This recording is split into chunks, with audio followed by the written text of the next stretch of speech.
Welcome to Vada Chennai kitchen.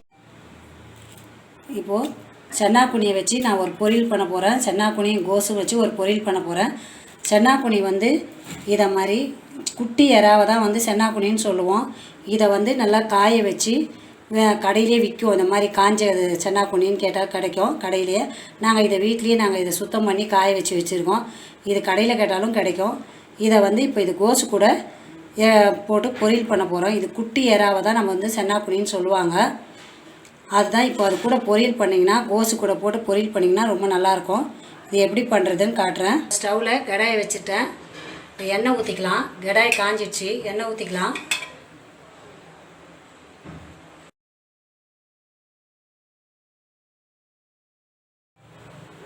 கடாயில் இப்போ எண்ணெய் ஊற்றிட்டேன். எண்ணெய் காஞ்சதும் கடுகு போட்டுடலாம். அதில் எண்ணெய் காஞ்சிடுச்சு. இப்போ நான் கடுகு போட்டுடுறேன். கொஞ்சம் சீரகம், இஞ்சி பூண்டு நான் நசுக்கி வச்சுருக்கேன். ஒரு 3 பூண்டு பல், ஒரு சின்ன இஞ்சி துண்டு நான் நசுக்கி வச்சுருக்கேன். அதையும் போட்டுடுறேன். 2 வெங்காயம் பொடிசாக நறுக்கி வச்சுருக்கேன். அந்த 2 வெங்காயமும் போட்டுடலாம். அப்படியே 2 பச்சை மிளகாய் போட்டிருக்கேன்.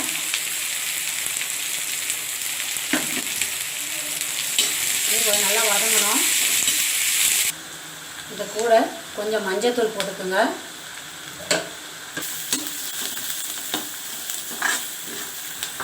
வெங்காயம் கொஞ்சம் வதங்கட்டும். தண்ணியில் போட்டு இதை நான் அலசிட்டு வந்துடுறேன்.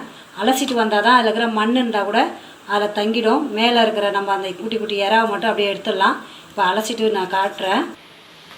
இதை மாதிரி தண்ணியில் போட்டு அப்படியே மேலவே தண்ணியில் நீங்கள் போட்ட உடனே அது மேலே அப்படியே வந்துடும். இதை அப்படியே மேலோட்டமாகவே நம்ம இப்படி பண்ணிவிட்டு அலசினா அந்த மண் அடியில் இருக்கிற மண்ணெலாம் தங்கிடும். அந்த தண்ணியில் தாங்கினோன்னே இது மேலோட்டமாக அப்படி எடுத்துடலாம். இதை மாதிரி தான் நீங்கள் கழுவணும். ரொம்பலாம் போட்டு அதை கழுவக்கூடாது. இப்படி தான் அதை போட்ட உடனே நல்லா இப்படி பண்ணினீங்கன்னா அலசி விடணும். இப்படி அலசி விட்டிங்கன்னா அது அடியில் மண்ணெல்லாம் தங்கிடும். மண் இருந்தாலும் இதை மேலோட்ட இப்படி எடுத்துக்கலாம்.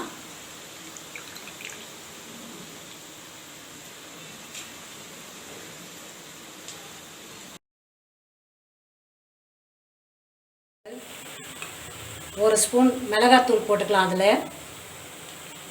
இப்போது இது வதங்கிடுச்சு.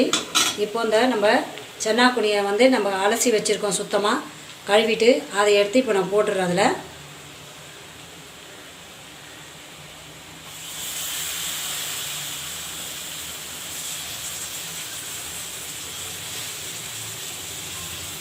இது யாரும் பெரும்பாலும் இது மாதிரி செஞ்சுருக்க மாட்டாங்க. தெரியாதவங்களுக்கு நான் சொல்கிறேன், இதை செஞ்சு பாருங்கள். ரொம்ப டேஸ்ட்டாக இருக்கும் இது மாதிரி செஞ்சிங்கன்னா. இப்போது இது சென்னாக்குனி போட்டு கொஞ்சம் நல்லா வதக்கிட்டோம். இது கூட கோஸு போட்டுடலாம்.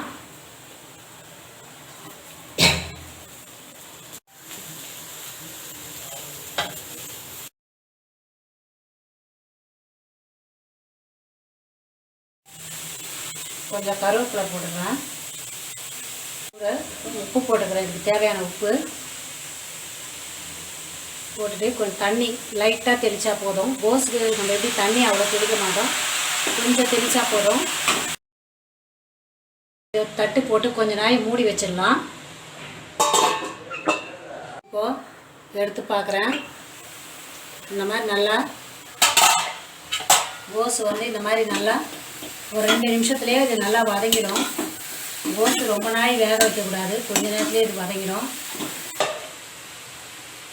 நறுக்கி வச்சுருக்கிற இந்த வெங்காயத்தாள், அதான் ஸ்ப்ரிங் ஆனியன் சொல்லுவோம், வெங்காயத்தாள், இதை நான் போட்டுடுறேன். அதில் இது கூட இந்த உடச்ச கடலை பவுட்ரு பண்ணி வச்சுருக்கேன். உடச்ச கடலையை கொஞ்சமாக எடுத்து அதை வறுத்துட்டு லைட்டாக வறுத்துட்டு பவுட்ரு பண்ணி வச்சுருக்கேன் ஒன்றும் பாதியமாக. அதை நான் அதில் போட்டுடுறேன்.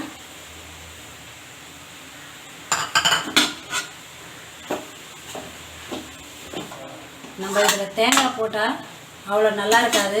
அந்த சென்னாக்குனி போட்டிருக்கிறதுனால நான் உடச்ச கடலை போடுறேன். அந்த எறா வாசனை, குட்டி எறா வாசனை நல்லாயிருக்கும். கடைசியாக இறக்கும்போது கொத்தமல்லி போட்டு இறக்கிடலாம்.